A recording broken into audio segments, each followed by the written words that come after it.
Samantala, plano po ng Sarangani Provincial Environment and Natural Resources Office na magkaroon ng isang conservation and protection program sa Sarangani Bay. Napapadalas daw kasi ang pagkakapadpad doon ng ilang mga sugatang marine mammal gaya ng mga butanding at balyena. Nakatutok si Jennifer Solis ng GMA Gensa.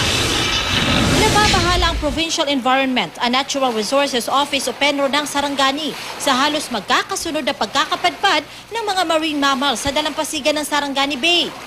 Kahapon, isang dwarf sperm whale naman na may habang 9 na talampakan at may bigat na aabot sa 70 kilo ang napadpad sa baybayin ng Barangay Tuyan. Makalipas ang ilang oras, namatay din ito bunsod ng mga sugat sa katawan. Ayon sa PENRO, posibleng nakuha ang mga sugat nito sa pagkakatama sa mga bato. Kadalasan daw kasi, pag na-stranded ang mga balyena o dolphin, nawawalan na raw sila ng sense of navigation. Di rin naman sinasantabi ng PENRO ang posibilidad na biktima ng iligal na pangingisda ang mga balyena o dolphin. Ang mga marine mammals o mga marine organisms, once nga ma-stranded na, there is something na hitabo. Either may mga disturbances sa iyahang habitat or something is happening. Noong March 26, isang patay na melon-headed whale din ang napadpad sa bayan ng Glan. April 8, isang butanding naman ang napadpad sa Barangay Lonpadido. Ilang araw din itong nagpaikot-ikot sa baybayin bago tuluyang bumalik sa dagat.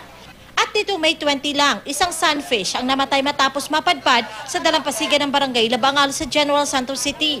Dineklarang isang protected area ang Sarangani Bay.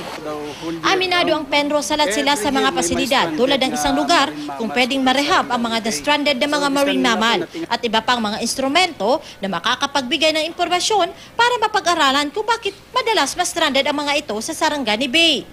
So we propose for the protection and conservation program, no, para sa atong marine mammals within Sarangani Bay. Payo ng PENRO, agad ipaalam sa kanila kung may na-stranded na hayop at huwag kakatayin lalo na kung buhay pa. Jennifer Solis, Nakatutok, 24 Oras.